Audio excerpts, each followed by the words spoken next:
Ladies and gentlemen of the Facebook, welcome to After Hours episode 29 here in the Oak Barrel Vault. Now, I'm just going to do a quick check around the grounds. I believe first episode in the Oak Barrel Vault. First episode in the Oak Barrel Vault. I believe we are live on Facebook, and I believe we are live on Instagram as well, which is promising because that's where we want to be. We want to be live. We want to be here and into it. So. Again, g'day and welcome to Oak Barrel's After Hours episode 29. When the doors are closed, but the fun is just beginning. My name is Scotty Simons. Sitting to my right, to your left, is Joseph Perry. Tonight we're going to go through a pinot noir showdown from the Yarra Valley. I've got a box of whiskey to get through to do some reviews of. It's been a big week. It's an auspicious week for Sydney bars and restaurants. It's a very exciting week. To my right, you may know and you may notice that young Joe Perry, he's had a haircut. He's been to a restaurant. Someone else has given him a feed. He's in his natural environment here in the temperature-controlled vault. We've just finished up a Glendronach chat with the brilliant world-beating Talita Alves. We've wiped everything down, and here we are for the magical number 29. Joey, how are we doing? Doing well, mate. Doing well. Yes, cool new setup today. I'd love to say that we put this together ourselves, but we didn't. Blake was pretty nice enough to clear out the back of. Some people might know the Oak Barrel Vault, which is kind of like, I guess, our little hidden away cellar here in the store that is temperature controlled, little locked cabinets and that sort of thing. But it's sort of a space where we keep higher end wines and stuff that's of age and that sort of thing. So it is naturally my favorite place in the store to be in. And right in the back of it, we've actually set up a little display, a little kind of hangout spot there. So things what Scott has drunk. We found some lights. We found some setup lights there. We got a proper table that's going to stay here rather than get dragged out every other couple of days. It's good. It feels comfortable, you know. So it feels like home in a strange way. Yeah. It feels like home. Yeah, just not having to think about packing it all away at the end of the night. It's pretty good. Yeah. But I know our God here, the owner of the Oak Barrel, did pay a bit of attention to the first stream. Mm-hmm. And I do feel like he was typing a little bit more nervously sitting us in the vault where the value of wines jumps up a little bit, but we've been taking very good care of it. The things that are in arm distance now are slightly more expensive than previous live streams, so that's why I've got all these fake displays at the back here. Empty bottles. Hey, you had lunch in the pub today. How was it? It was great. I missed it. I didn't get out to close the kitchen, unfortunately. But what'd you have? It was chicken stir fry, something, vegetables and rice. It's good though. So to walk in and then you sign in at the door and you wash your hands and then they sort of get, I guess, like sort of ushered to where you order the food there, and then there was only about 4 tables, but it was nice. It was nice. It was good to sit down and then eat something that wasn't tuna on toast for once. Yeah, beauty. For those wondering at home, normally Joe will take care of the Instagram comments and I will take care of the Facebook comments, but because of the way I've set this up, I've got them all coming at me at the time being, and we are again keeping a tally on are we more excited about Joe's new haircut, or I've got nothing new this week, so it's just Joe versus no one. And there's two comments already, so that's a 2-0. I'll keep a tally of that. A big g'day to Mike Leyland on the Facebook there tuning in. He's been in the vault, I'm pretty sure. So that is 2 in the vault. 2 for Joey, 0 for Scotty. So someone compliment Scott on something. Yeah, keep me interested in this because I'm getting bored otherwise. So you went to the pub today? Yep, I went to the pub last night as well. Went to the pub last night. Yeah. Did you have food? Did you have beer out of a tap from the pub? I did. I had beer out of a tap. I had food that was prepared by someone that is a professional at it, and it was great. What else? That's probably about it, actually.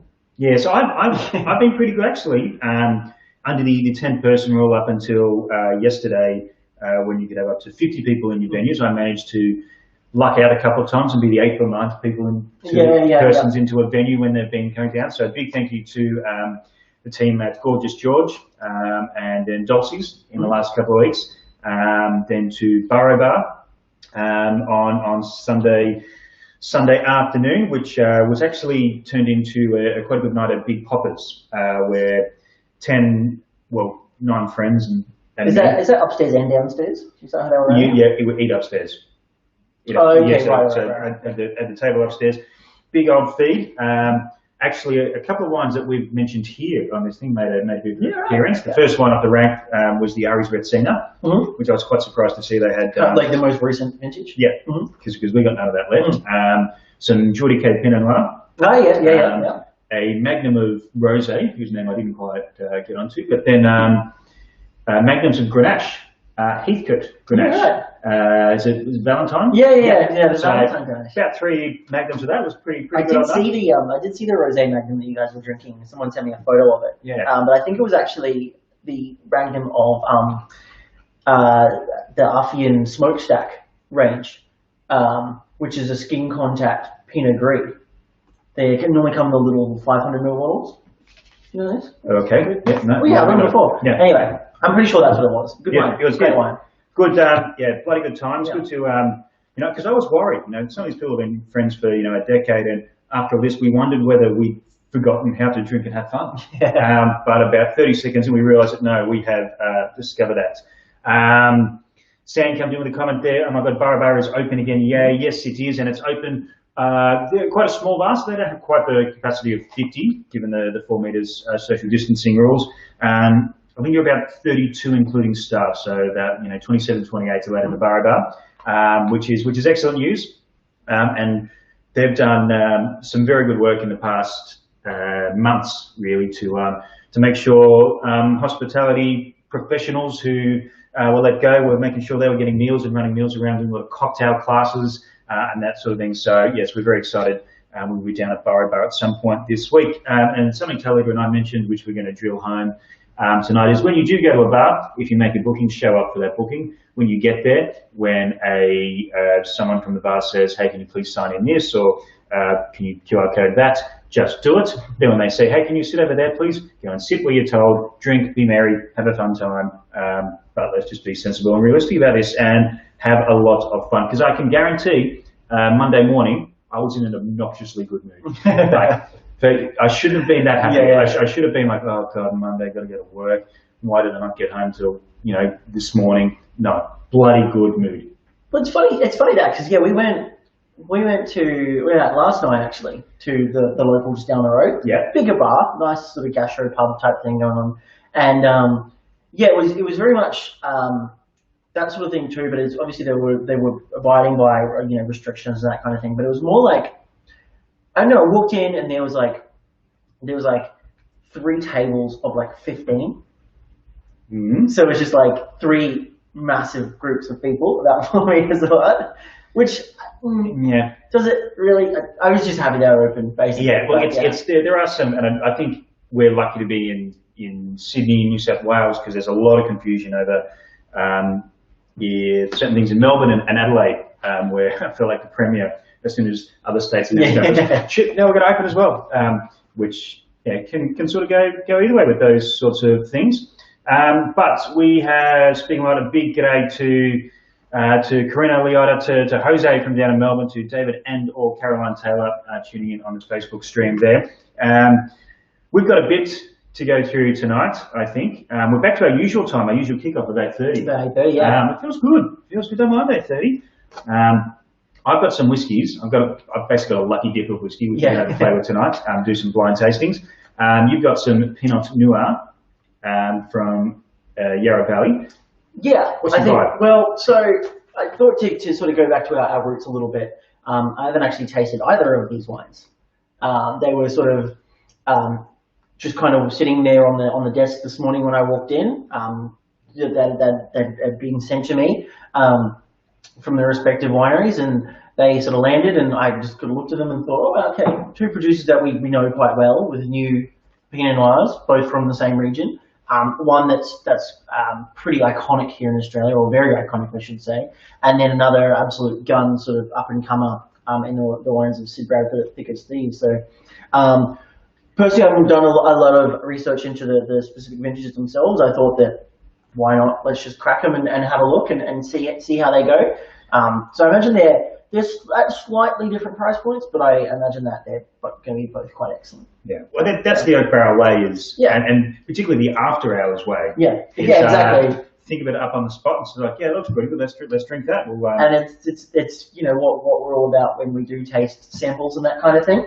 Yeah. It gets open, it gets poured, and it gets drunk. And that's the way how other people are going to drink it. So that's probably the way that we should decide whether we like it or not. So let's start on the Yarra Valley showdown. Cool. So the two that we're going to feature tonight, the first one being from a winery called XXIX, the 2019. This is called Plump Pinot Noir.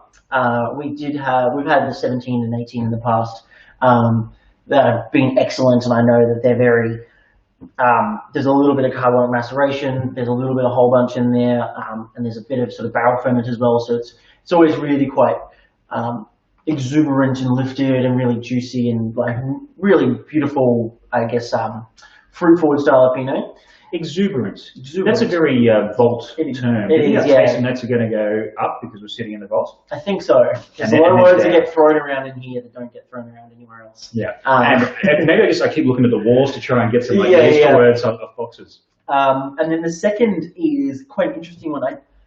I think this is the first time it's been done. I'm not sure, but this comes from a winery that we might be familiar with. We're definitely familiar with here, but Mount Mary.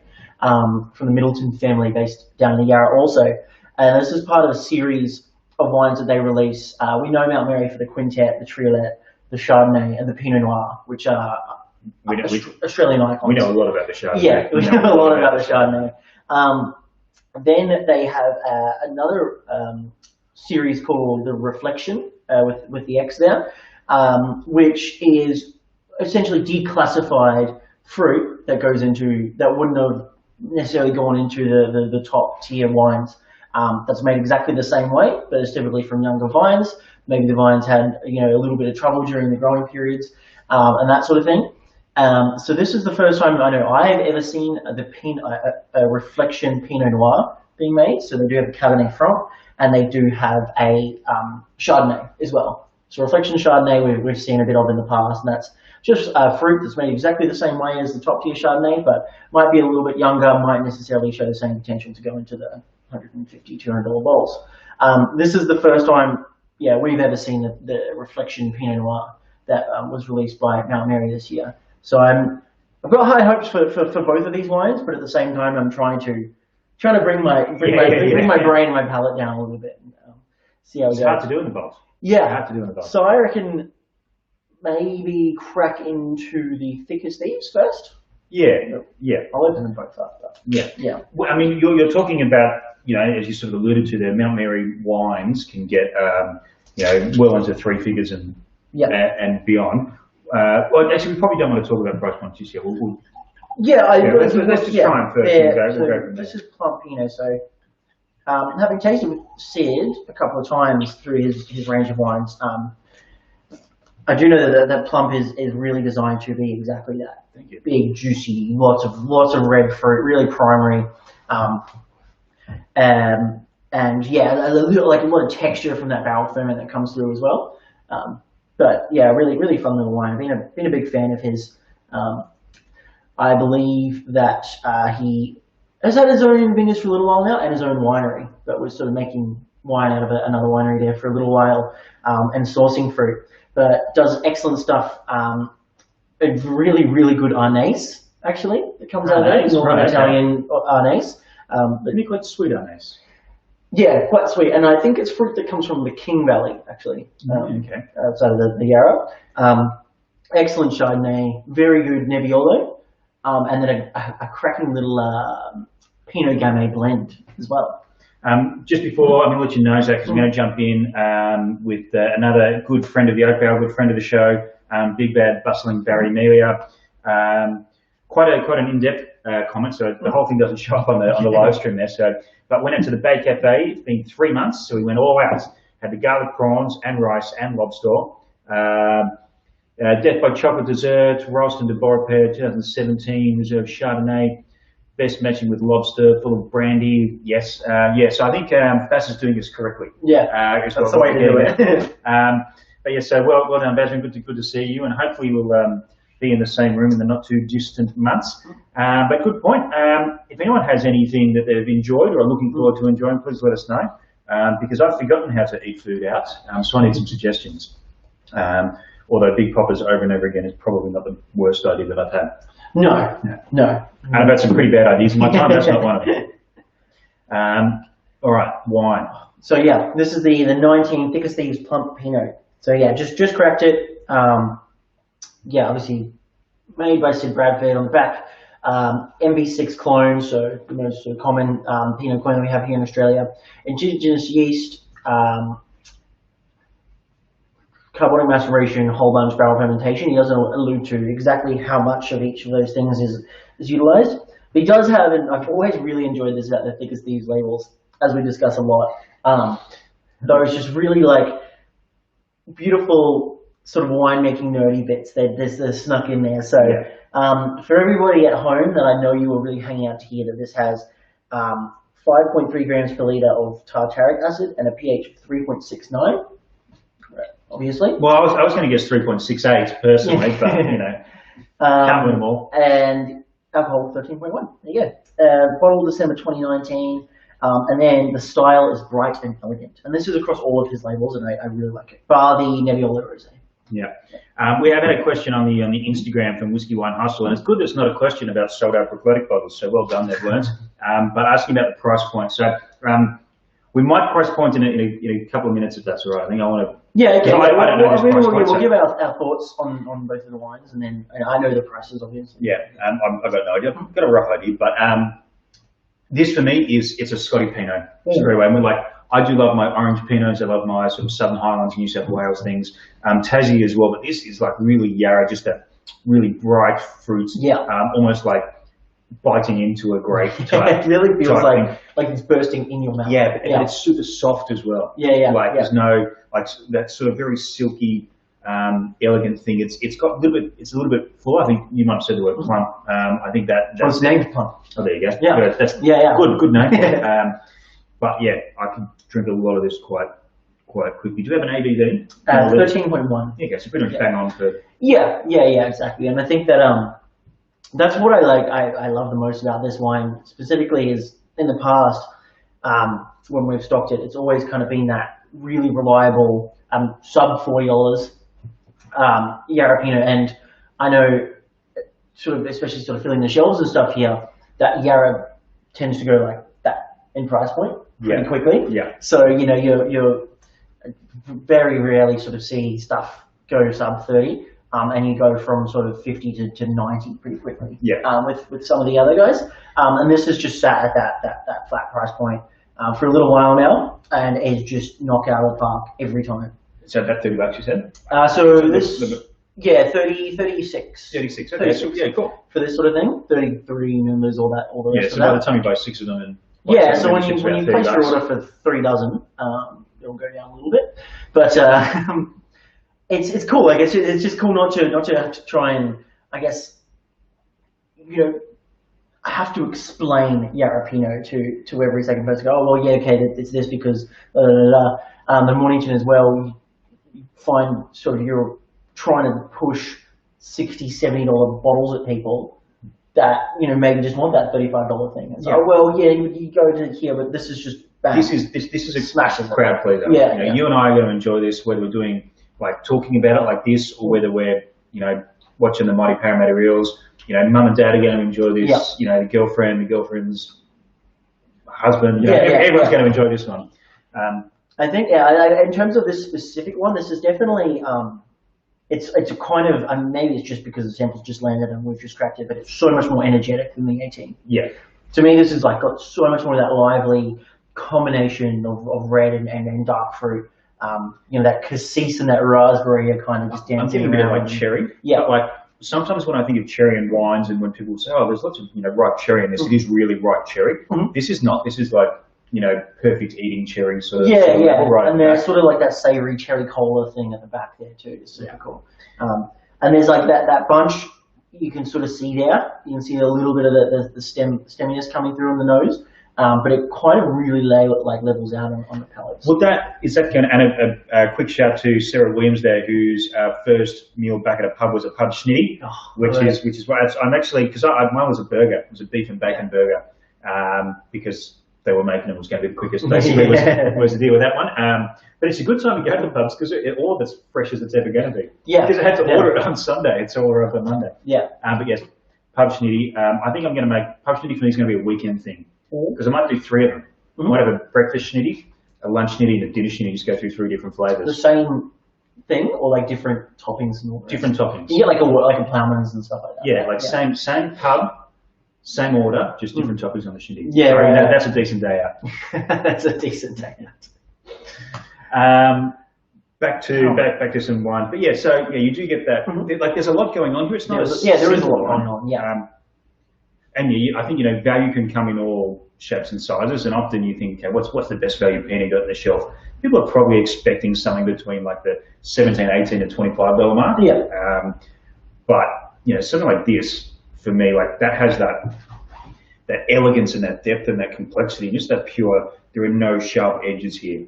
On anything. No. That puts it ahead of the $30 bottle you're going to get at the chain store. Yeah, something like that. Absolutely. It's almost you can feel the hands that touch this to mold it into what it is a little bit. I think it is, and I think that like just back on that, there is a lot of I guess the Pinot that you'll pick up at around this price point. That are produced in larger quantities and are in the chain stores and all the rest, that I guess are maybe trying to be Yarra a lot, and they just fall flat. Like you see it in Central Otago as well. Good Central Otago Pinot has so much power and depth and personality, but you can go out and spend $55, $60 on, I guess, a more commercially available bottle of Central Otago, like I've done many times, and it just really falls flat. And I think that's trying to be all of these things on the nose, but it's not really that. It doesn't translate as much onto the palate. I have had that happen a couple of times, but that's a really interesting comment where a region is famous for whatever. Case in point, we're drinking Yarra Pinots.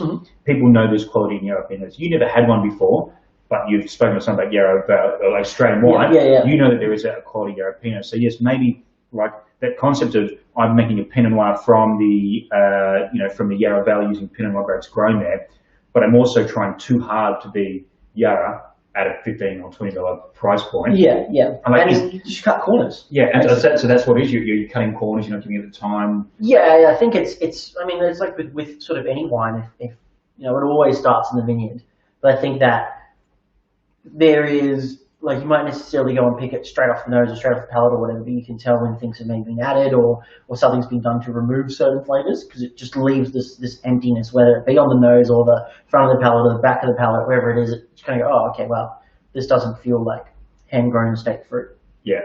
Yeah, careful handling, it's whatever. And that's the problem with, I think like the Yarra and places like Burgundy and then like anywhere that gets a reputation for making really high quality stuff, is people want the high quality stuff, but they're maybe looking for a cheaper option, still want to stay in the region. That's a market that is filled by bigger companies. They just go, yeah, we can bang this out super cheap, mark it up, do whatever, and it can say on the label. If they don't like it, then too bad. Yeah. It's a funny point, like a little bit of a sidetrack thing, but I was talking to a couple of people this week about walking into chain stores, and I don't go into buy wine at chain stores very often because I work and live in a wine bottle store, so there's no need to. But I found myself in particularly in regional areas and that sort of thing, and you see, I know all the wines, and it's really like I don't know all the wineries in Australia, but I know all of these. And I found when we were talking about the vault a couple of weeks ago, I was actually looking up what the latest technology in Corribans were. We've got a couple of Corribans here, but I was trying to find out, okay, where is Corriban technology gone? And apparently it's just now automatic. You don't need to press the button, and it connects to Bluetooth. Yeah, right. No one can explain to me why your Corriban needs to connect to the Bluetooth. There's an app that does absolutely nothing to do with the Corriban itself. You can just match food and wine or something. I don't understand. But I was watching all these YouTube videos of people using these new Bluetooth ones, and they're all using like famous Australian region wines like Tassie Pinot and Yarra Pinot and stuff. But those bottlings. And I was like, is the word not out that this sort of thing exists? Because this, for me, I knew this was going to be quite good, but and I loved the Gamay from them. Yeah, from the last Gamay is year. awesome.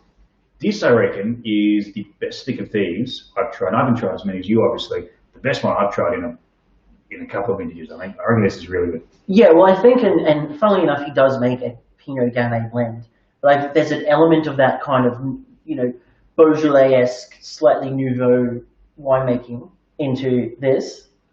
Sorry, like with the carbonic maceration and Joey, a little bit of whole. did you just describe an Australian wine as being Beaujolais-esque? No, I described the winemaking process. No, that's not what I heard. I'm on record there. I think that there's... That's right, because I think this is Burgundian too. I think this is better than Burgundian. Right, so I kind of see where he kind of, includes elements of what, makes that Gamay so good into the Pinot, what makes the Pinot so good into the Gamay, blends them together.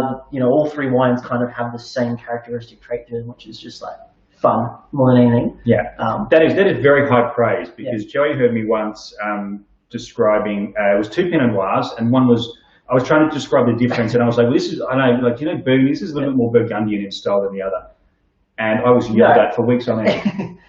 Saying there are characteristics of the winemaking that are done in this region as well. I like it when people try to be like another region. Yeah. I'll shut up now. This is going to go for hours. Big shout out to Marco Greza, another friend of the show. Joadja Distillery open this weekend, giving free distillery tours for anyone looking for a day out. Yes, and I do believe, and we probably should have it in store now, but my phone calls have been a little bit behind schedule, is official grain, like paddock to bottle, grown from Joadja. Yeah, awesome. Barley grown on site down south of about a couple of hours, 3 hours from Sydney, at a famous mining town, lots of history there.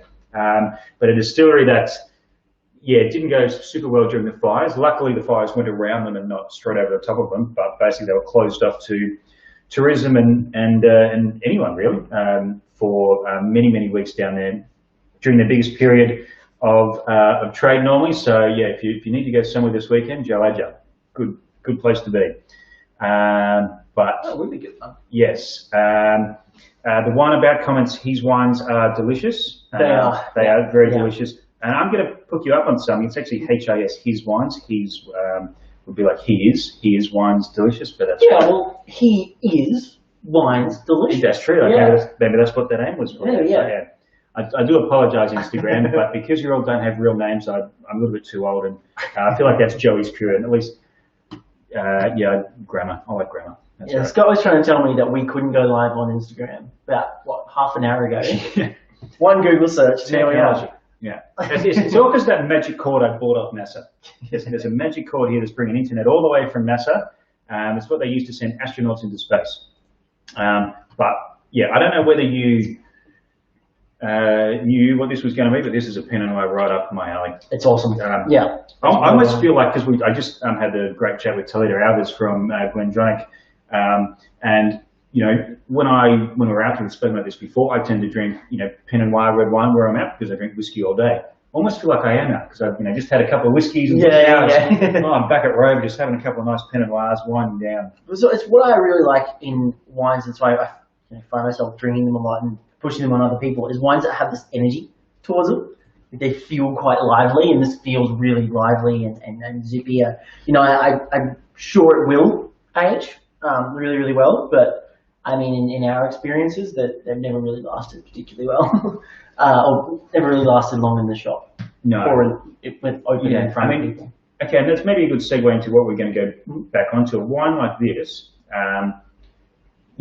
would you keep it? Like you mentioned, there's a little bit of that stalkiness, but it's brand new for us. Mm-hmm. So presumably there's, in 6 months, in 12 months time, it's going to be, maybe even better than it is now. Mm-hmm. But then sort of beyond that? I mean, it's kind of hard to tell just with how fresh it is. I mean, you're certainly not getting a big face smacking tannin structure or anything like that. It's a lot of ready to go now. I would expect to see that red fruit and those red florals really soften out and go into a bit more of like a licoricey, rose petal-y type thing, which I think could be really cool. It's almost what we see a little bit in old Nebbiolo. But I can't imagine this having the grunch to go those 15, 20 years, like some of the, the other more, I guess, probably, Australian Pinot that is designed to go that way. I don't think this wine was pieced together to be tucked away in a cellar somewhere. Yeah. Yeah, we are just about to jump onto another wine, I think, but I had a quick question on Instagram from Hannah KJ Wilson, and I like that because that actually sounds like a real name. It's not like, some made up amalgamation of letters and numbers. What wine are you drinking there? We're actually on the Thick as Thieves 2019 Pinot Noir. We're about to jump onto a Mount Mary Reflection Pinot Noir, a bit of a Yarra Pinot Noir showdown here at the moment in the Oak Barrel Vault setting. It was interesting as well because I partially inspired, but I think last Thursday we myself and a group of people sat down on Zoom for a little tasting with Mac Forbes, which we polished off the remnants of those samples as well. And he had an amazing insight into the Yarra and where he sort of sees it going. Mac makes so much wine; it's unbelievable. But just talking about the guys like him, Timo Meyer, a bit more of that I guess new world generation or modern generation that's maybe trying to push things a little bit more. I think we're going to see heaps of that. And yeah, like I said, hopefully at a lovely, accessible price point, which I know Mac's wine's very good for. Timo's wines as well, does some great stuff. But yeah, I know Timo's a big fan of a whole bunch in his wines. So those are wines that super enjoyable in their youth, but they have a bit more of a structure and a boldness towards them. Those are sort of the Yarra wines I'm putting away. Yeah. And Luke Lambert as well. Yeah. Doing some really cool stuff. I sort of think, Mac Forbes, from my experience, sort of plays in both worlds. A little bit like, something like Coldstream. Yeah. Like, beautiful now. But and that's pretty serious juice too. Yeah. But that'll go and go and go. Yeah, and I think, I'm sure Sid has that level towards him as well, but Mac is very vocal about his, style of winemaking and what he does at every point and how he works on each vineyard. He takes out long leases on vineyards as opposed to owning certain vineyards. So I think he's got sort of 15-year contracts on different vineyards because he likes to see the development and make and adjust at all different points in time. That's an interesting little approach to it. So really fun. Really lovely bloke as well. Yeah, great guy. All the guys in the area are quite nice, actually. Excellent at a bar. Yeah. There's a lot of people I'm looking forward to spending some time at bars with. Yeah. Yes. I've missed a lot of them. Maybe thinking, if Yarras where I'll end up after going via Canberra and Beechworth. Then we're going Joadja, Canberra. Yeah, well, that's pretty round about the way. Beechworth. Canberra, Joadja. Macedon. Yeah. Yarra Valley. Young's quite good this time of year. Young. Yeah. That's good. Yeah, we need a young. Paul, if you're listening, Paul, we need about 3-4 months holiday, both of us together. And the company credit card. Yeah, and the company credit card. If you want to come, you're willing to drive us as well. That'd be excellent. Do we have to do all the other ones?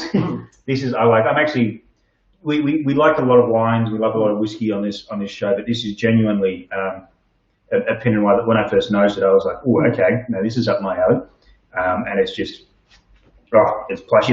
It's what I want a lot of $30 Pinot Noirs to be when I reach for them. When you tick off the region and okay, we can tell this is quite small production. The winemaker actually doesn't just wave at the wine as it's made. He's there. He or she's there is into it.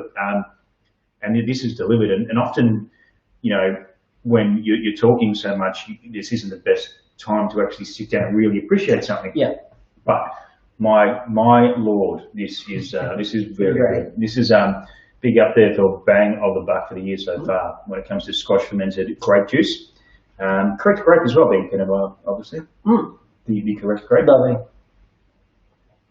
Yeah, I think characteristically, you could really land it right in the Yarra, but it's got that approachability that I feel like maybe certain producers are steering away from.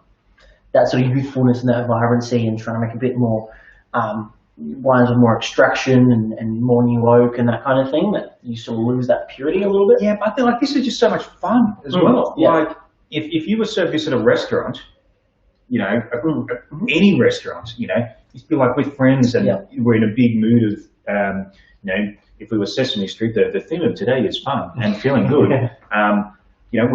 everyone going back out, all of a sudden we're in this unique position where everyone is desperate to get out. Everyone's going to be in a bloody good mood because it's the first time in ages. Yeah. This is a wine that is sort of, can speak to the exact moment that we're all in right now. Do you know, it kind of reminds me of a little bit of oak barrel staff parties. It does, yes. Of just, because I think this year or last year, I can't remember, we were at a restaurant somewhere, 10 or so of us, and it was just like 3 of these, 3 of these, 3 of these. And if I saw 3 of these come down on a 10-person table, you're in a good lunch. Yeah. That should kick things off. Yeah. Yes, no, it suits very well. A quick g'day to Gustin Romero, tuning in on the Facebook, and to everyone who's tuning in on the Instagram. I know Wee Goldie popped in for a second there. We will get into whiskey in the second half of tonight, but and also probably while we're here and talking about all things Victorian, the guys from Dilworth and Elaine, Chris Dilworth and Mike Elaine, picked up the Young Gun of Wine 2020 award. Right. I've been big fans of their wines for the last couple of vintages now.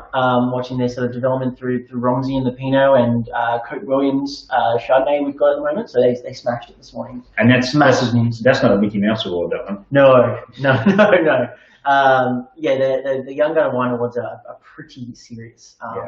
And like tiny producer. That's not one that every rep has their own version of. No, it's not the biannual Northwestern Sydney Chardonnay under 27.95 bracket award. It's 95 points in the 95 points in the. No, well, I did not know that. Well done. Yeah, so that's actually we have tiny amounts of their wine left, but it's always good fun to hang out with them when they come to town. Yes, please come to town. Please come to town. Otherwise, we'll come to you, and it's don't probably make us. it's like it's probably better you do damage to our town than we do damage to your town, because it's we're pretty good at that sort of character. A big g'day to Haskell and Lightfoot as well. One of my favourite producers, and one of my producers that I've loved for a long time. Found that from like other bottle stores when I was shopping at Vine before I worked at the Oak Barrel, and I lived just around the corner from Vine in Redfern. Drank a lot of Haskell and Lightfoot over the course of about 4 years, regularly and quickly, which is always the correct way. Now, we're moving on to our second wine tonight. Again, being a Yarra Valley Pinot Noir showdown, it's a Pinot Noir from the Yarra Valley. Touching on what you introduced 20 minutes ago, Joey, Mount Mary, we know, when we think about Mount Mary, we think quality. Yeah. But we also tend to think, three figures plus. This Reflection series is sort of, their entry level from grapes grown that for whatever reason, missed the cut or missed the bar for those top level wines. That doesn't mean it's going to be bad. This is not clean skin. No. This is still very serious wine. So before I even nose this, knowing that in my head, when I think about those grapes, what am I thinking about? They ripened at a different time, or the yield wasn't quite there, or like what am I looking for? Yeah, so that's pretty much it. Reflection is, it's always referred to by the guys out Mount Mary and the distributors, declassified Mount Mary, basically. So it's basically what might have gone into the top estate fruit or whatever, but just for whatever reason didn't quite fit the 3-figure release thing, which is not an unusual thing, and it is really common in places like Barolo and Barbaresco and Burgundy and Bordeaux, is that especially in some of the top Bordeaux Burgundy domains, often they'll be tasting barrels and something mightn't, even despite coming off Grand Cru wines, if it's not tasting to the level of the Grand Cru of the previous vintages or whatever, they might go, all right, this is 100% Grand Cru fruit, doesn't really fit what we want to do with that Grand Cru wine, we'll just make it Premier Cru, sort of thing. Yeah. And the only way you're really ever going to know that is by talking to the winemaker or keeping up to date on the news and all the rest, but you could really be drinking Grand Cru Pinot Noir from that vintage. I think there's a similar approach here in that, like I said, I think I'm pretty confident this is the first time we've seen a Reflection Pinot Noir. Could be wrong. First time I've seen one. Yeah, but what happened, what I was reading about before, was that the it was quite a wet period leading into sort of December Christmas season there. So I think there was quite a lot of disease pressure. Post December, I think they had 3 months without any rain or like a drop or anything. So really, really dry. And these vines especially were part of the younger section of the vineyard. So I think the vines were less than 25 years old there. And I think they felt as though because Mount Mary don't irrigate their Pinot vines. Yeah, so they felt as though the young, very Burgundian of them. Yeah, it's very Burgundian of them. They felt as though the vines were struggling a little bit with the heat, and then I think that they came to the conclusion that the vines struggled a little bit in the heat, therefore the fruit wasn't going to be used for the top Pinot Noir. Therefore, they had this excess. They were able to produce and bottle a reflection Pinot Noir.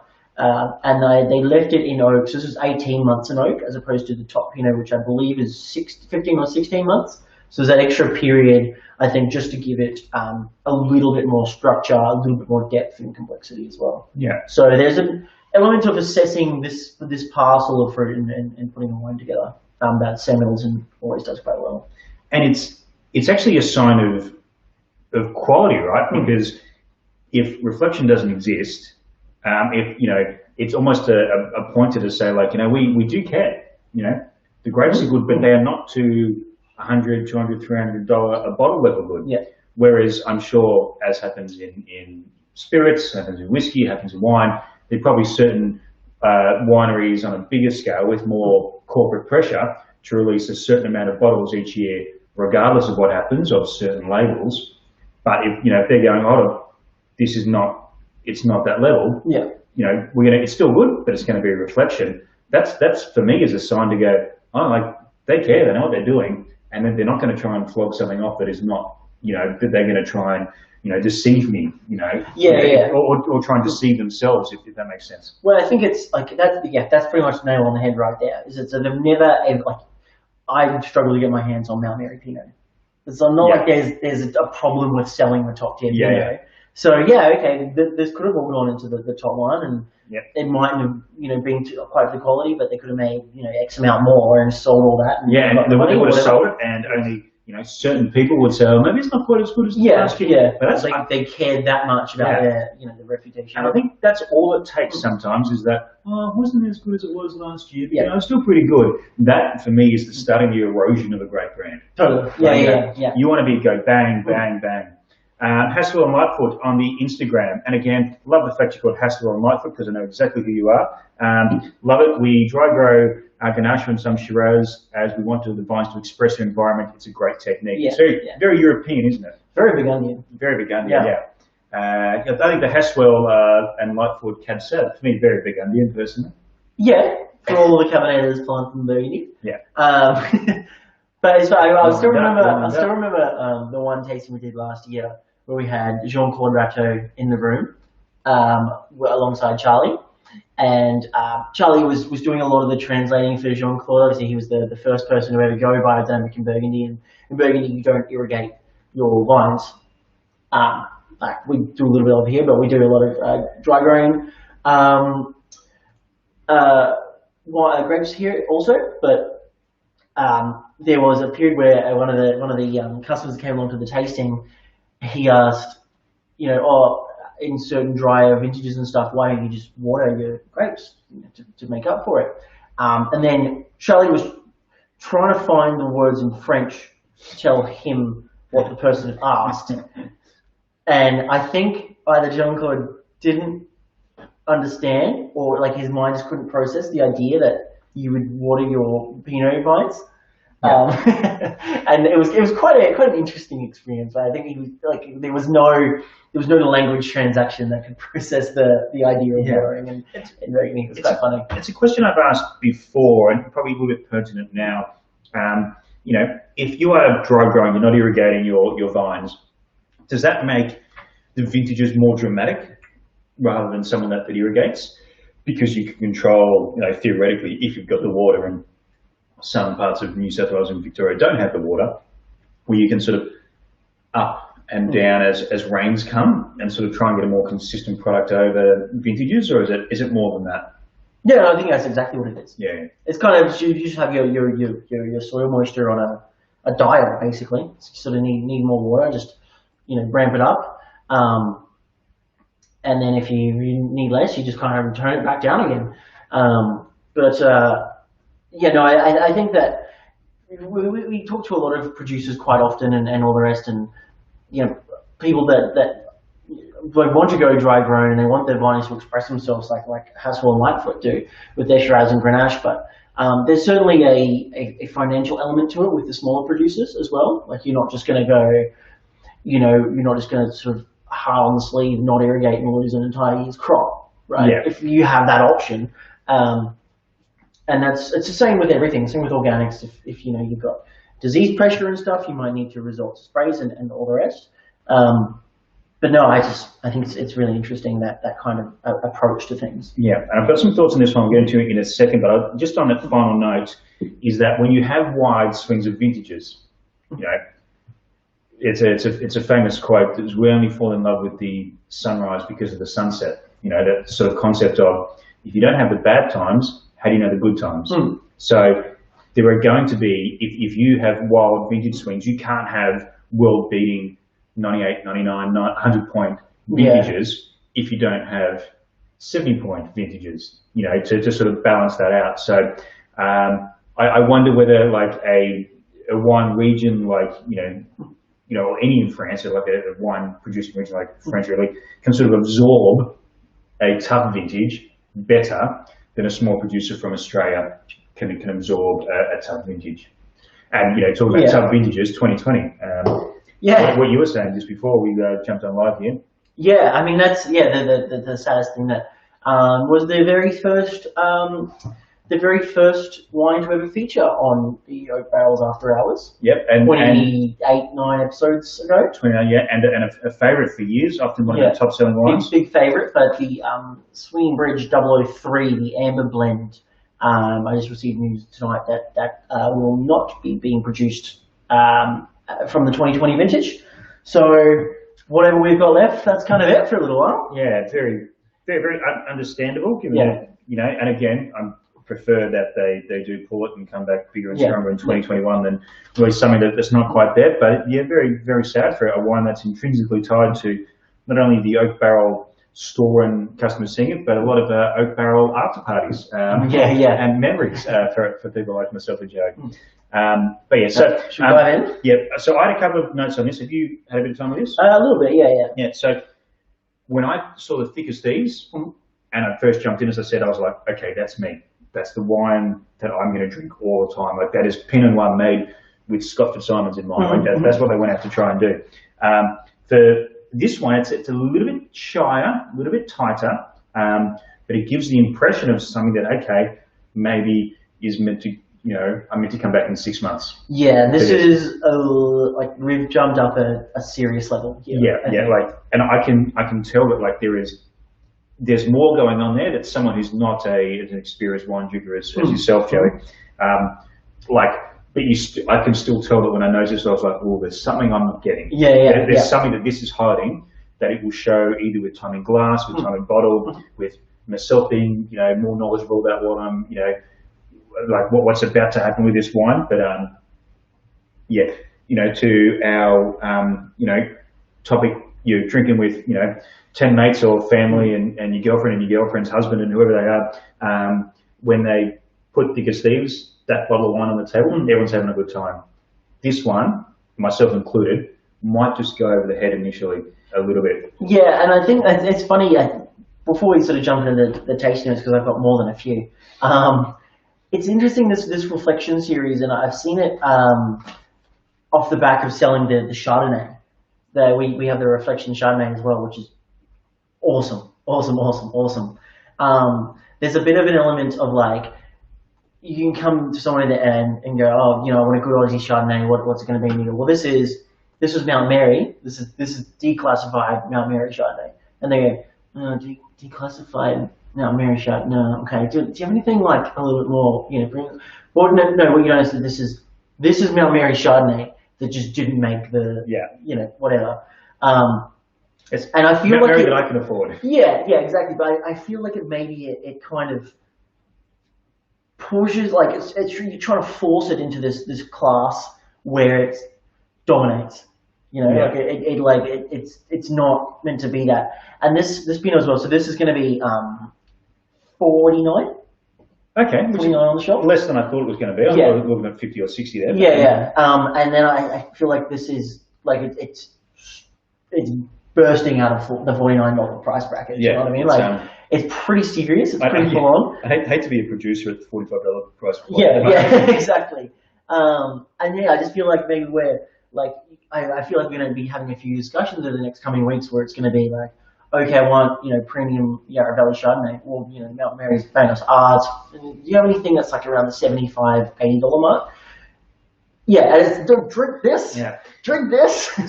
But it's an interesting point because, my immediate, as a Pinot Noir lover, as, a $25 Pinot Noir lover, if I was out tonight and someone else was paying it or the same price or whatever it was, I'd probably lean towards the thicker Steves, just for that pure fun enjoyment. Hassel and Mike would offer a quite interesting question. Thoughts of a young Pinot versus old Pinot.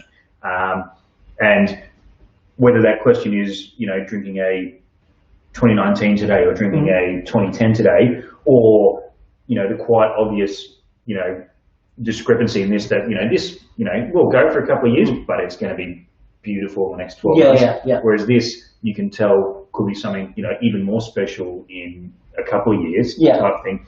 What's your opinion on that? Just like, because Pinot Noir is not a great, unless you are from that B region in in France, Pinot Noir is not something you associate with Australian aging as much as certain other varieties. No, I don't. Not the everyday sort of Pinot consumer, but I think that's the thing as well, because we do see, I guess to the masses, we do see the thickest we do see more of this sort of wine. Like obviously we drink a lot of Pinots quite often, so you do see like a lot of a really youthful, a really juicy, really fruit forward style of Pinot. That isn't like there's no fault in it. It's not designed to go and sit away for 20 odd years. But like especially with Mount Mary's top releases, with the Bass Phillip stuff, that is designed not to be touched for 20 years. That kind of thing. So I feel like you can't walk down to the local shop and pick up 6 Pinot and just chuck them in the cellar. Like where there's a little bit more of a forgiveness in wines like Shiraz and Cabernet, that maybe they're not built to be this long lasting thing, but they will hold up a little bit more. But I think that it is like, we do follow that region in France a little bit more. But yeah, you're looking at a whole bunch of variants: extraction, maceration time, fermentation time, how long it spends in barrel, how much new oak is in there, how much bunch is in there. Which, despite all of my angrily written letters, we're not going to get that on the front of a wine label anytime soon, legally. But that's right. I got some pens here. I'm write it out. I'm going to keep sending them to the Australian Wine Office, but I like it. Old Pinot, when it's right, is better than anything, I reckon. It's like really good old Chenin, or like old Cabernet is old Cabernet. I don't get too excited about old Cabernet very often. I get really excited about old Pinot, but that can be a big cliff fall if it's not great. So you're going out and you're spending $400 or $500 a bottle on old Burgundy or old Australian Pinot, and it's not good. That hurts. You may not come back after that. Exactly. Yeah. But you can go and get a Cabernet or a Shiraz of the same age, around the same level of producer for that sort of 150 mark. It's not great. All right, great, but you haven't ruined your dinner. Yeah. A quick comment from God coming in on the Facebook chat. It says, "Have an open bottle under Coravin," and I'm going to put words. Is that a suggestion? Yeah. Well, I think he was talking about the Mount Mary. Well, that's what I'm going to assume. But the problem is we don't have the Coravin thing for the screw cap, so we're just going to have to drink this sample bottle tonight. Yeah, because we don't have that insert pour. So I'm very sorry. Definitely seeing the extra oak maturation in this as well, though. Oh yeah. There's a little bit more of that malactic sort of toasty, buttery thing right in the back. Oh yeah, 100%, yeah. Very savoury, like completely different wines. Yeah, completely different. Miles apart. Yeah, but Paul does touch on quite an interesting point. Is we're sitting in the vault tonight. If you've been to the Oak Barrel Vault, and obviously foot traffic has been pretty quiet in the last 3 months or so. When you come back, make sure you come and say good day and tap us on the shoulder and take a look inside, because it actually, I didn't, other people did, but they rearranged the whole vault, so it's actually much easier to get around. And the plan is to be able to offer some of this premium wines under carbon, because we do get sample bottles, and we tend to drink them ourselves, and if you want to drink them as well, then that's right, we can give you a little bit of a glass here and there and have the full vault experience. Yeah, so whilst not encouraging everybody to leave their house and rush down here, no, please leave your house and rush down here. 50 people at a time, please. But yeah, so the vault's going to be a little bit more set up. We've got the little back live stream studio thing, which I'm sure could pretty easily double as a tasting table. Well, yeah. And everything else few and far between, and heaps of cool new releases coming in soon. That I've got 2 Corvins and a lot of Corvin gas, and I'm not afraid to use it. A couple of questions coming in from the Instagram. Whiskyography, what vintage was the Reflection Pinot, please? Vintage is 18. 18. So that was the dry, very dry vintage. In the 3 months leading up to harvest. And then Sid Bradford's Plump Pinot was 2019. Yeah. Haskell and Lightfoot agree that it's a big shame that we don't have the screw cap adapter for the carbon. Something like this. Well, this will go tomorrow as well, I reckon. This could be quite interesting tomorrow morning. Yeah, but like over cornflakes. Yeah. But I think that the Corvin for the screw caps are kind of cool. I don't know. They're not as impressive as the cork Corvins. No, but corks ruin wine. Well, that's true. We've moved on. Yeah. So let's acknowledge that. And Hannah Wilson says she wants the vault experience. Yeah. I mean, I'll have to tweak a few things, but it's definitely a thing. Look, it looks good. It's exciting. But it's a good place to, we've had the vault for so long, and it's been a bit of a dumping ground, and I'm, guilty of this because it's where the whiskey storage often went. Yeah. And it's very nice to actually be invited back into the vault, because I've been banned from it for many years by Joe.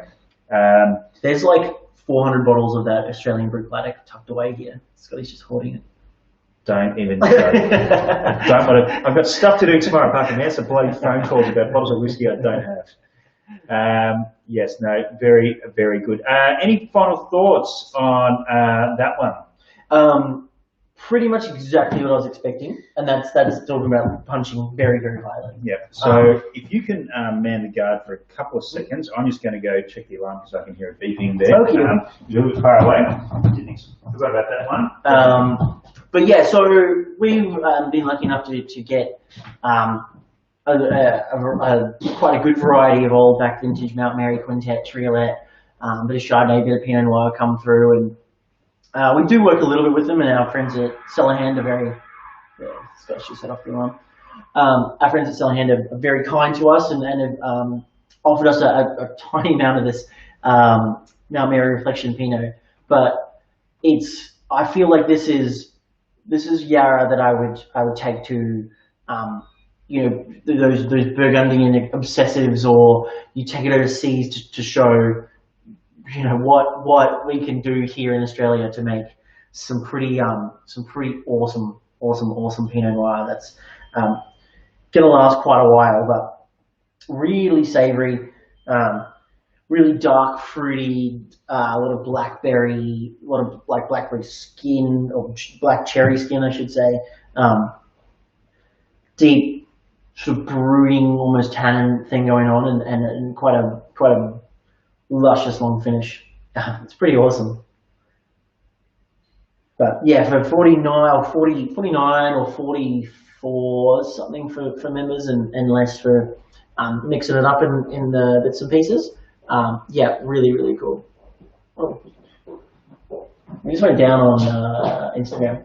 I don't know, I think I'd see if I can start it again. Sorry to Facebook and anybody watching. Was it the hour? Yeah, it was the hour thing that I think it kicks us off after stream 2. So many different open tabs. Yeah, no, the Mount Mary Reflection Pinot outstanding. Really. What's it doing? Oh wait, move your life. Alright, cool. The professionalism of the oak barrel golf sessions. Oh, it's on your webcam. Okay, yeah, you don't need that. Yeah. Yeah, stop that. Yeah, really, really cool. Really delicious. Like a lot. Bear with me. Bear with me, stopping. Why? Oh, because you need to stop it and stop it. That's right. So what have I missed? What have I missed, Joe? I basically gave a really, really in-depth, long description on the tasting notes of Mount Mary Pinot. But you're tasting it, so... Bloody glad I missed that. Yeah. Bloody glad I missed that, to be quite honest with you. You're being really impressed. That is the wrong thing. Do you remember how you did that? On the... Yeah. So when it stops, you go here, and then you go here. Yeah, actually go end. Oh, yeah. So you go end. That's what actually start with end. Quality content this is. 2 blokes trying to work a computer. I figured. That's right. Yeah. And then you go here, and then you go on Facebook. This one. Yeah, that's the one. That's what we're talking about. See? And then you click this button. And then, yeah, we're going. Okay, cool. See? And then, just like that. Easy peasy. Yeah. That's right. We've wiped up all our followers. That's all right. Now, yes, so we still want to hear all the bars that you've been to in the past 24 hours, pretty much. 48 hours, maybe. But the next game we're going to play, did we wrap up wines? We did final thoughts, didn't we? We did. I liked it. I think it's completely great. different wines from the same part of the world. Drink this now and drink lots of it and responsibly. Bring all drink your it with all friends your friends. Requested at bars. Drink this also now or put it away for a couple more years. But I start proper serious Aussie Pinot, sub $50, which is words that I like to hear. Beautiful. Yep. We are live on Instagram again. I think the world is right now. Joey, we're going to play a game, which could go either way. Apparently we are live. Well, there you go. I like games. We love games. Games are good for you. Now, so we love independent bottlers here at the Oak Barrel. I've had a lot of independent bottlers come through parts, and there's one particular independent bottler which I have sourced from overseas for a number of years. Never get it through the Oak Barrel stores. It was in the Oak Barrel. I actually remember buying a bottle from the Oak Barrel, 1986 Highland Park, many years ago. Back when I was young and those things were cheaper. There is a small importer that has started bringing these in, the top level, but also the slightly lower level as well. So I've got a box of samples here that he sent me from the various distilleries and ranges. I don't know if you can see that there. Yeah, there's about 6, 7, 9, 10 samples. 10 samples. So Joey, you're going to put your hand in there and draw out a sample. That's it, right? Yeah, we got that really clear. You don't have to read anyway. And then we're going to drink that, and we're going to do that live on there. Have a bit of a chat about the whiskey that is. I reckon we can know what it is. But it's got a label on it. Yeah. Oh, do you want me to read the label? Yeah, I don't care. You want me to read it out loud? Yeah, if you want. Oh, God. It's a 1996 Arran. So the top bit is... what? Carnmore. Carnmore is the independent bottle. Celebration of the cask. A cask strength Arran 1996. It's a 22-year-old Arran at 55.4% ABV. Yeah, okay. I'll get this up on the screen and on Facebook so people can see what you... 1996, what did you say? 22-year-old? Yeah. And what's the ABV? 55.4. 55.4. Beautiful. Okay. So the only question that I have is this here. Is this from the cask or is this from a bottle? This is from a bottle. This is from a bottle. This is from a broken out bottle. Whiskey is my jam. Carnmore, yes. Carnmore. Yeah, Carnmore, but yes. It's definitely an N on there. Yeah, no, it's Carnmore. Carnmore. Yeah, I think the P tends to be quite close to the N on keyboards. Honest mistake. I mean, if a wine person did it, I'd really get about them and tell them. Most people don't care what you think. I know they don't, but that's why it's okay. But whiskey people, I understand. So yes, the issue is here that my glass is empty right now, but here we go, we're back. So this is, what do we know about Aaron? we know a lot about Aaron Distillery. So a very young distillery by the Scotch whisky industry terms. 96, we're harking back to some of their earlier years. I haven't done any research on all of this, but I'm pretty sure Aaron in 96 is about 5 years old. Please correct me if I'm wrong at this point in time. Yeah, just a single cask from Aaron, from a producer that I love. I have long wanted to get them into the oak barrel, but they've never been, brought into Australia. To get them from overseas, we would have needed to essentially buy them retail in Europe, which makes them very expensive when I paid retail, and then sometimes depending on which part of the world you're coming from, the domestic tax, then the Australian tax. Yeah. Then we got to make a margin as well, right? So it's been quite tough. But there's a small importer that's now bringing this stuff in, and we've been going back and forth a little while, and I've had every intention to grab them, but just it hasn't lined up with everything else that we're doing. It was just a bit late for Christmas, already committed to what I was getting in for Christmas. Then the start of this year, we were doing so many tastings and having so many great events and so many great people in from Scotland that it took a little while to, all the budget was going towards those events. I was about ready to pull the trigger, and then I don't know what happened the last 3 months. That thing. Yeah. The bat.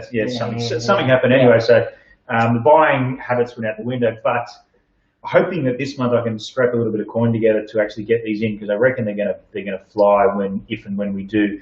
I did look at the budget today, being the 2nd of the month, and yes, I've spent my month's budget. So we're gonna have to get. Hopefully, the boss is still listening and can give me a little bit of relief on that one. But we'll figure it out. For something like this, in say a whiskey drinking community like we have here in Sydney in the oak barrel, do people know what it is? People know what Aaron is. Yeah. Canmore as a it's not an Adelphi. No, and like an Adelphi, it's much smaller. It's much more prominent than Adelphi, particularly in places like Australia. Adelphi always knew that there was going to be an Ardnamurchan. There was always going to be a distillery that would need to sell bottles. Right. So when they can sell everything in one country, they don't. Right. They spread it out. Canmore sell everything in Europe. Right. I think it's Murray McDavid is the parent company, because they also do a strictly limited series, which has a few of them in there, which tend to be like 46 to 47%. They're slightly lower in ABV. They said there's no reason to send it to Australia. Yeah, okay. And they're not building a distillery where they might need those relationships, to build up. So it's certainly known here, but it's not going. And God, I put my foot in it. Kathleen David says budget is noted open. So I'm going to be spending a bit of money with her tomorrow. And a quick g'day to Crafty Field on Facebook as well. Which is very good. So I don't know anything about this apart from the specs that you read off the bottle. Aaron, as a spirit, particularly in those 90s, was a spirit that could go in anything and designed that way. So it had a little bit of sweetness to it that we can, would go into sherry casks, but it'd sing with bourbon. Some of my favourite Aarons have been in port casks. Some Sauternes it does really well, and Amarone casks has been so. And Aaron as a distillery, particularly at this point, was experimenting. Dr. I think was it Jim Swan that had a bit to do with them, the late great. But excellent distillery. It's now got 2 distilleries on the Isle of Arran. It was the only one. Now Lag on the south of the island was finished last year at some point. Yeah. Big tourist attraction, ready to go. We can take 1 million people a year. Okay, might wait on that one. But Lag was going to take all the peated production away from Arran, and Arran was going to continue on this, which is on the nose quite unpeated. So your first thoughts. There is a couple of things I know in this box that were no-brainers. Certain distilleries. I know there's a couple of Dalyuans in there, which I'm just going to buy because it's Dalyuan.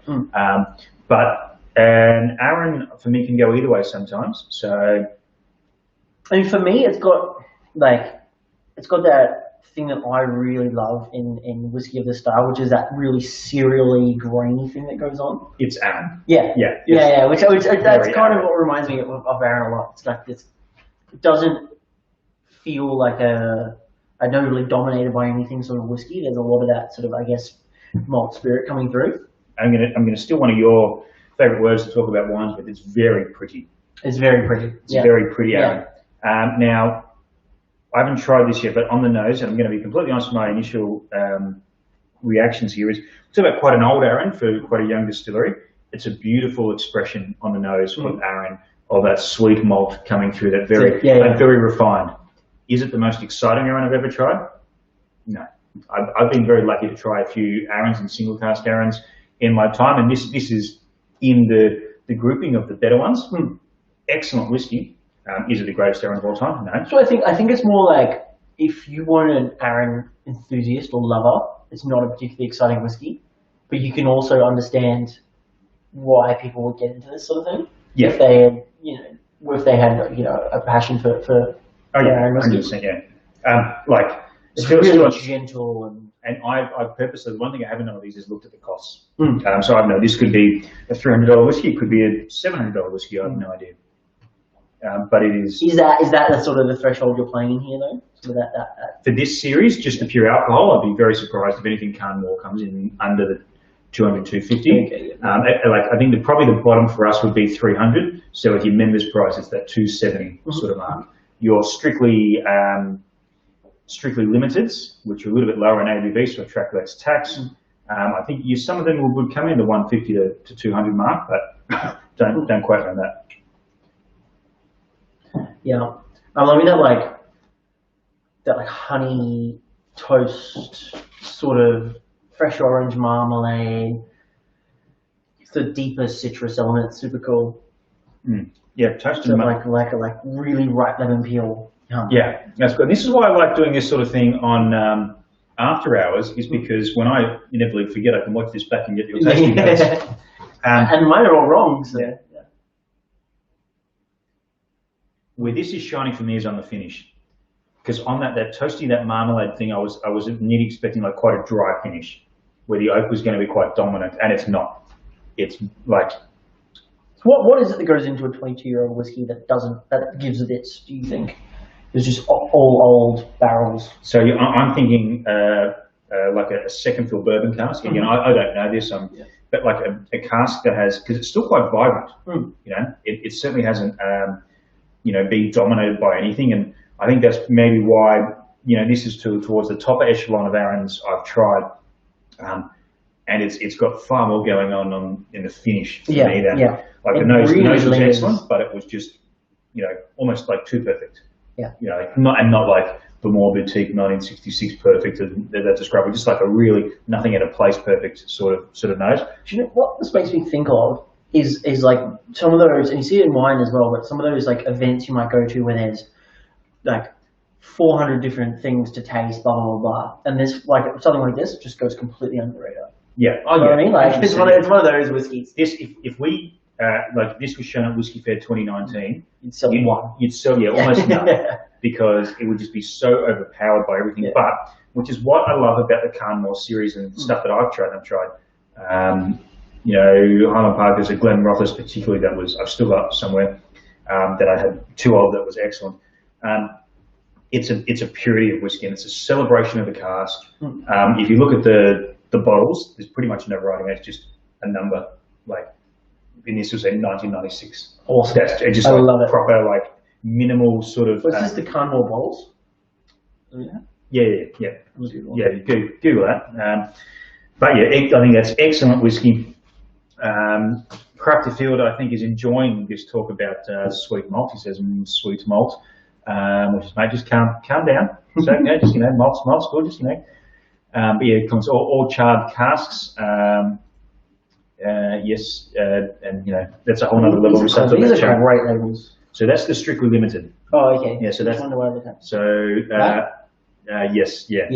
That just number up things and nerdy things on the side. So cool. This probably so much should be screen sharing, but I just don't know how to do that, so that's all right.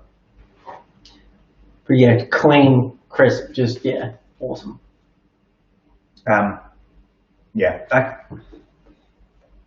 Really floral on the back palate second go around.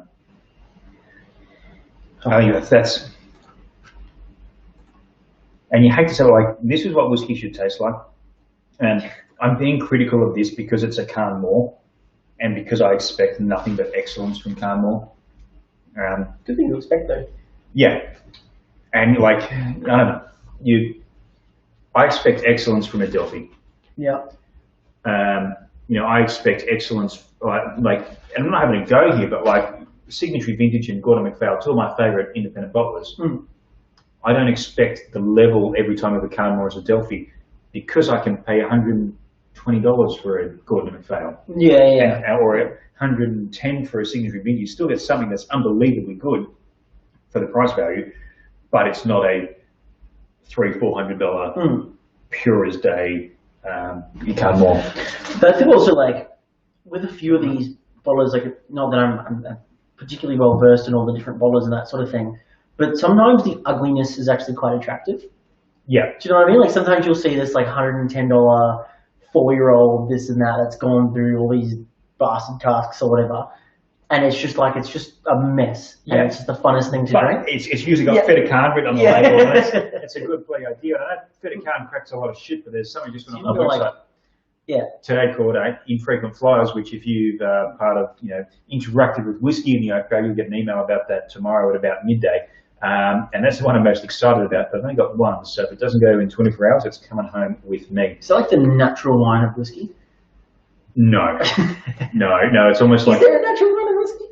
Yeah, it's called Daft Mill. It's called Shelter Point from Canada. What was the Nordic sheep one? What was it called? The sheep shit one. Swedish. No, it was Icelandic. It was Flocky. That's right. But Peter Bignell, Daft Mill, Joadja now. Yeah. But Feta is almost your. It's like it's the bit that was like abused as a young child. But has these moments of brilliance if you accept it for what it is. It's like trying a good Jacob's Creek, No, I think you're approaching this the wrong way. You reckon? I think it's like the Merlot. Merlot? Yeah. What does Merlot taste like again? Yeah, exactly. It's just gotten flogged around, called this, that, and the other, all the rest of it, sort of thing. And you have like some really good ones. It's pretty special. So I'm going to do one more, and I'm gonna just choose this one myself. There's an 8-year-old, like strictly limited Ben Riach. There's Glenmore. What a fool. There's a celebration cask Ben Riach. At the moment that's winning. Ooh, yeah, Douglas Lang, Dale Ewan, could be good. I tried this with Rat, the Dufton 10-year-old. It was very sweet, like confectionery sweet. I think that's what I'm looking for. Anything peated? No. Oh, there's 3 Dale Ewans in this box. How good is that? No. Peated, no, boring.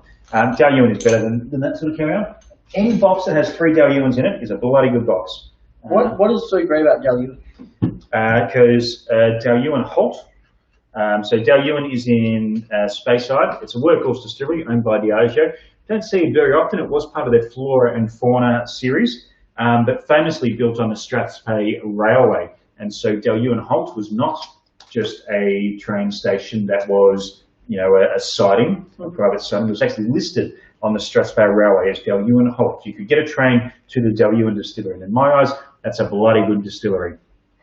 Also, it makes quite a meaty spirit. It's sort of like a malt liquor that doesn't have the price that comes with malt liquor. Craig Gallagher, Springbank. They're all very different distilleries, but it plays in that sort of weird and wonderful world of whiskey purists. Some Vino AU says, just join us. What are we drinking? The Glendronach Live was... That's a thumbs up. That's a thumbs up. That's one of these. Scott has those glasses on. Yeah, I don't know. Instagram, everything's so small on Instagram. Why is everything so small? Listen, this is some strange third-party streaming. Yeah, single. Yeah, what was the bottle you just mentioned? I can't remember, Christian. I do apologise. Plums, Ollie Star Attraction. Yeah, I don't know what that's in reference to. My Instagram's a whole new world, and I'm way too old. You need look at this haircut.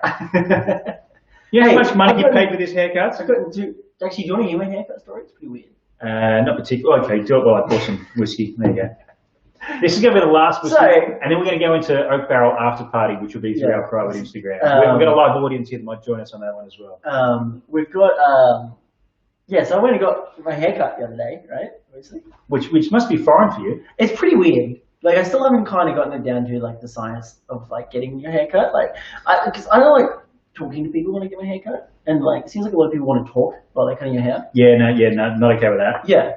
It's just like, it's super strange. So anyway. Place the bowl, get scissors, go around. Yeah. And so I was like, just rolling through on Sunday, just doing some shopping and all the rest. And I saw this place and, like, it was one of those, like, it wasn't a barber's, but it wasn't a hairdresser's. It was kind of like one of those in-between ones. It was called, like, Styles Direct or something like that. I don't know. It was something. It was blasting my top 40. And I was like, okay, well, that seems like a place that can cut hair. It was blasting top 40 and you still went in? Well, yeah. I mean, sorry. So I thought that's a good thing for hairdressers, is it? I thought that was a bad thing. I don't think it is a thing for hairdressers. Okay. Anyway, so I rolled in there. And I was like, okay, cool. Hey, just like looking to get a haircut. You guys like taking appointments or like how's this working? And they're like, no, just sit down. So yeah, cool. All right, sounds good. And then sat down and the lady walked over and she was like, oh, what do you want? And I was like, oh, just like kind of all of. For those just tuning in, so like Atwood's Wine, for example. Yes, this is Joey telling the story of how he got his haircut on the weekend. And then she comes over and she's just like, oh, you want it? I was like, oh, you just.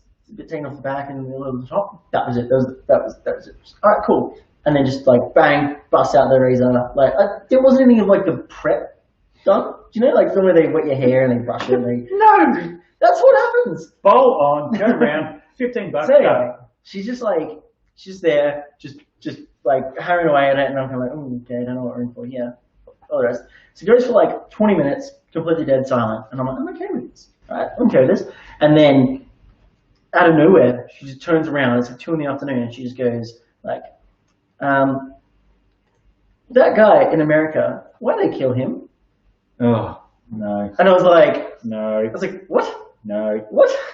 No, that's not the conversation you have with the hairdresser." And then I was like, I don't know. And she just goes, "Okay, let's go back to my hair." Yeah. Okay. So she was holding up. She was like, "What is the most topical thing in the world right now?" Yeah. I was like, yeah. What the hell? And then she just gets back to her conversation and then doesn't say anything. That was the only interaction I had getting my haircut. Yeah, okay. It was so bizarre. And just very, very quickly on that note, Joey and I are two very white people living in Sydney, coming from very middle-class backgrounds. And as is pointed out by Crafty Field, says sporting the luxury resort Monsieur, look over there. And Mark Grezza says, have we joined a cult? Sporting the luxury resort massage. Yeah, you look like you're, going to ask me to lay down and rub my back at the moment. Those haircuts, have we joined a cult or something? But on a very, after hours in the vault is very, very not serious thing. But just to have a very, very serious comment for 2 seconds. We don't understand what the black communities, not only in America, but also in Australia, have gone through. We are, the Oak Barrel is in a heritage listed building, and it's heritage listed for a cultural reason, because the first day of morning meetings happened upstairs in Australia Hall, and the Australian Indigenous Heritage Trust does own this whole building. It's who we rent it off. So while we can never understand, we can never truly empathise what you guys have gone through and what growing up in the world looks like for you. While we can't understand, we do stand with you. And if you ever need us to call upon us, we're happy to stand next to you. But we're not going to sit here and pretend that we do understand what you have gone through. But moving on to the final whiskey of the night is yes, the one I poured, the Dalyuen. So very excited. Dalyuen is one of my favourite distilleries of all time. Now the colour on this is also another celebration of the cask. So it's a 97, 21-year-old, 58.1. So let me chuck that into the old Facebook thing. Joe, if you want to give me some initial reactions to this. This is like... Smell like whiskey? Yeah, like there's a little more like the chocolate nutty mocha Yeah, I've got a strange feeling there's a bit of sherry cask involved in the making of this whiskey or the aging of this whiskey. Yeah, but it's really like developed sherry cask. Like it's because, you know, and Dalyuen is an aggressive spirit, right? It's young. It needs some big casks. Does it also, for me, shine in second fill cask when you taste, you know, 10-year-olds when they're just really spirity, and there's some, I think there's a 10-year-old Dalyuen in there as well. Yes, I do think it works, but yes, it's got enough to bulk out a bit. Bit of like oak shaving. Bit of that pencil shaving thing. Yeah, it's like, yeah, there's definitely like the cask is quite notable in here. But I'll refer to Crafty Field's comment from a little while ago in regards to heavily charred oak. There's a bit of that going on here. And maybe I'm not smelling as much sherry as I thought I did initially. But like a lot of the, like almost like that toffee and peanut butter thing that's coming in, it's really cool. I almost want to say virgin oak. I don't know why I want to say it. But is it the vanillin sort of influence? Yeah, but it's that charry note. That sort of like. How old? 21 years old. This one, so it's a '97 vintage. And like I'm assuming that's quite old for Dalyuen. You can get older Dalyuens. The problem is Dalyuen always goes into blends, or 99.9%, so there's no official ongoing single malt. It appears in some special releases from Diageo, but it's faved by, did I say faved? Jesus Christ, I'm on Instagram and I've said the word faved. It's favorited by many independent bottlers. Faved? Faved, shut up. Is that right? Mate, I'm just living my best #lush life with like living that model life on Instagram. So you can go fade yourself, mate. Everyone on Facebook, I do apologise. I really do apologise about what has become of me and this haircut and this cult. It's not going down well with me. We've finally lost it. We have lost the plot. Just one episode in the vault and it's all falling apart. But a parallel. This was super pretty and smashable straight off the bat. This took some thinking about. Aaron, super pretty and really good straight off the bat. This has taken some thinking about. Yeah, but like I think out of these two, it's kind of interesting to find the more complex, because I found the Aaron soft and pretty but had a lot to give. This kind of really upfront, really textural. You know, but I still think I prefer the finish on the Aaron. See, there you go. The on-screen graphics have taken the stream to the next level. Something I discovered at Instagram, you have no idea what I'm talking about here because these are only Facebook graphics. But I do love, like, I'm so proud of myself to do this. I know that, like, I think 12-year-olds playing Fortnite. Yeah, there you go. Yes, beautiful. Yeah, 12-year-olds playing Fortnite have been doing this for like decades, but you know, I've just discovered this. We finally figured out how to go live on Instagram about an hour ago. Yeah, and it's bright blue with like advertising all over it. So you know, we'll plump up for the $10 a month next week for sure and figure that out. I'm just going to run free trials on different email addresses for the next couple of months. Yeah, well, you know, it's Aussie Mail and AOL all over again. There you go. There's a joke that no one on Instagram will get. Dial-up internet via, you know, CD-ROM. Do you remember CD-ROMs? I remember CD-ROMs. I heard of them. Good frisbees, funny enough. This is taking a little while to open up. It's quite a busty whiskey though. It's quite intense and full like body. Yeah, like I'm not necessarily sure that I would pick this as Dalyuen, but I reckon I would have got close on Aaron if you give me a few hints. So you said Dalyuen produces quite a meaty spirit. It does, yeah. Does that mean that typically you will throw a more intense cask towards it? Sometimes, like, there's a few ways of doing it. Like Fetacani produces quite a sulphury spirit. You throw a lot of virgin oak just to calm it down for a few years and then pull it out, as we spoke about Fetacani just before. Dalyuen, you can do it in a few ways. I've actually seen it quite beautifully, done, as we said, it like 8 to 10 years old, just in refill casks where the spirit has calmed down a bit. But you know, you're not at that point. You want to keep that note. Like if you like your Maltworks, if you like your Craig Gallagher's, if you like your, for to a lesser extent, Ben Nevis, your Springbanks, then Dalyuen should be in your wheelhouse a little bit. But Yeah, like you don't necessarily need to. I think the spirit is excellent. You know, it's not needs to be fixed, and it's good bulk. Like if you're making a blend and it's a bit insipid, you got all these flavors that aren't really speaking to each other. Throw some Daoyuan at it, or even better, start with Daoyuan and throw some other stuff at it to just sort of give it some bulk. I think that's quite a good thing to do. This is going to all sorts of places. Yeah, on specs, I actually thought that if you I'm always reaching for the Daoyuan. I don't think the Aaron's probably, like the Aaron was very, very good. Yeah, the Aaron's, for me, has kind of nudged it. Just in how well put together it was. Did you mention chocolate before? I got like chocolate, nutmeg, mocha. Yeah, that really like. It's like sort of like milk chocolate. Yeah, like spread out peanut butter. Yeah. It kind of just had that almost a consistency on the nose.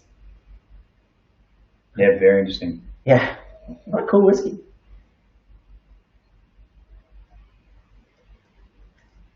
Yeah, I can get behind that. This is one of those ones that gets like poured at Whiskey Fair. Yeah. This is a festival bottle. Yeah, this is one that it makes itself known. Yeah.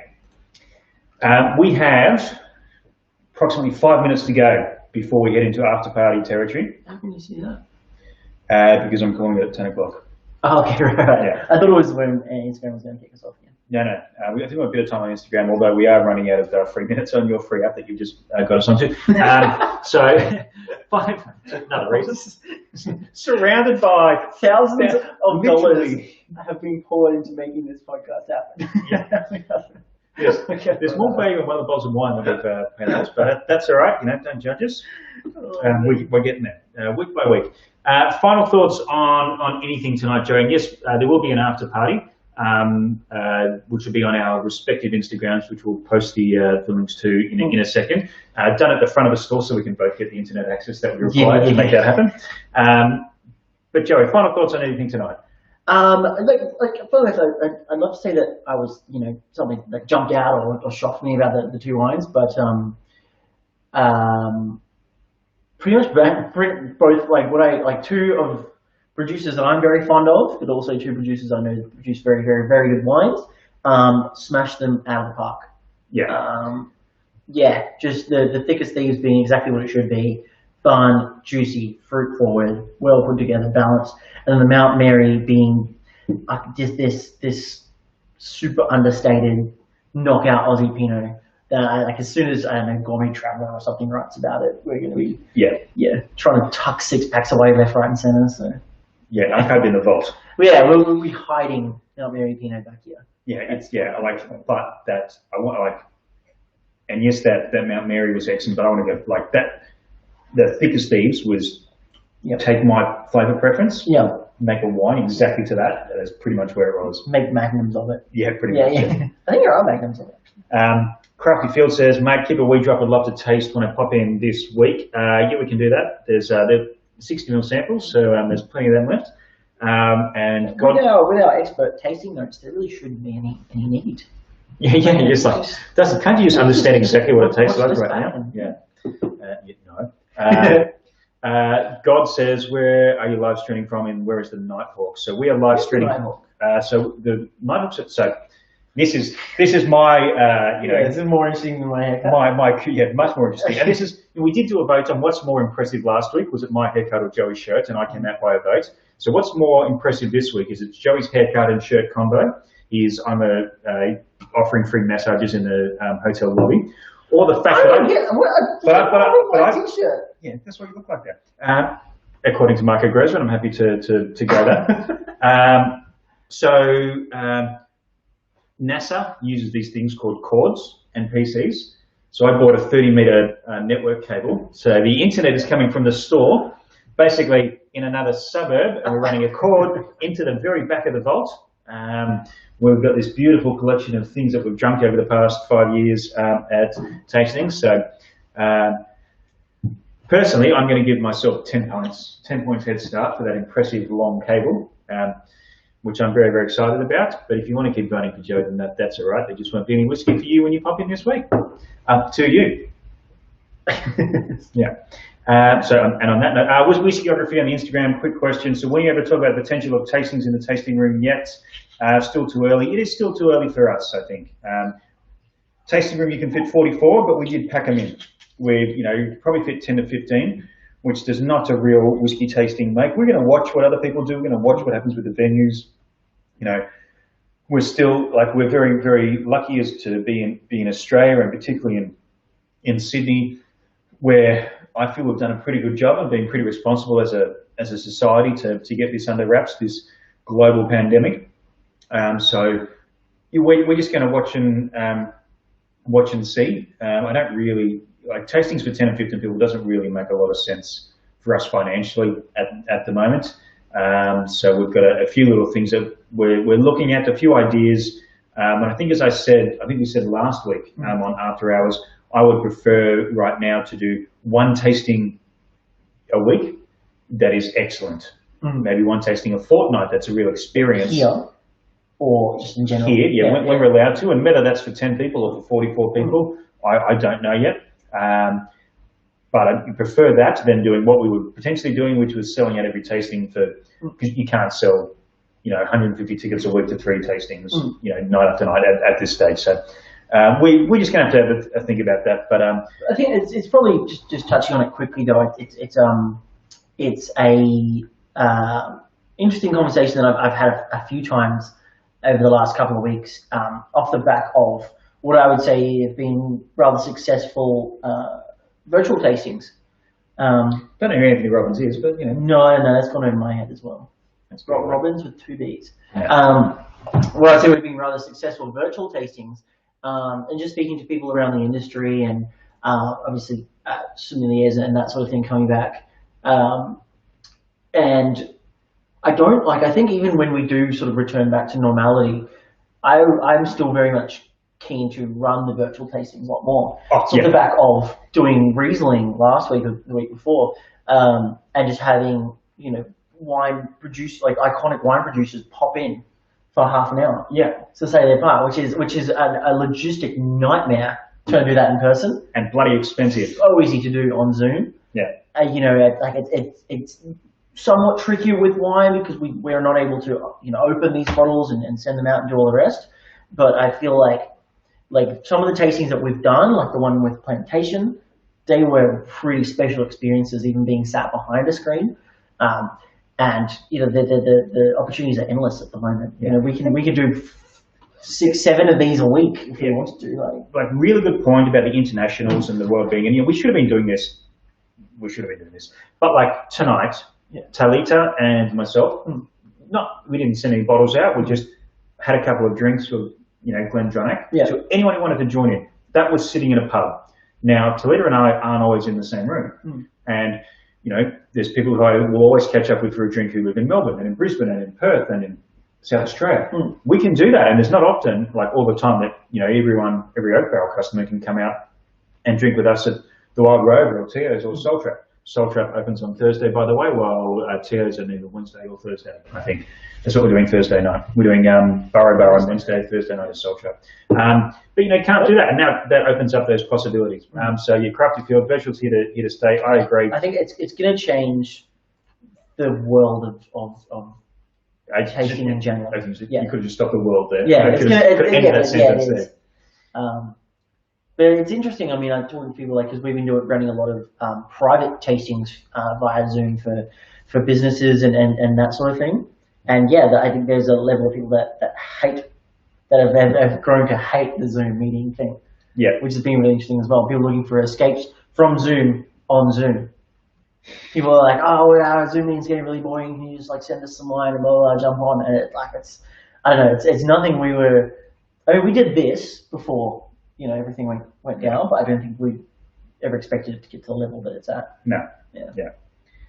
And on that bombshell, we're going to wrap up again with these hour-long tastings that keep going for an hour and a half and longer. So we're going to wrap up. We will be jumping back on the Instagrams for a bit of an after party, for a bit of a debrief out the front, where we can have more than one cable going into things.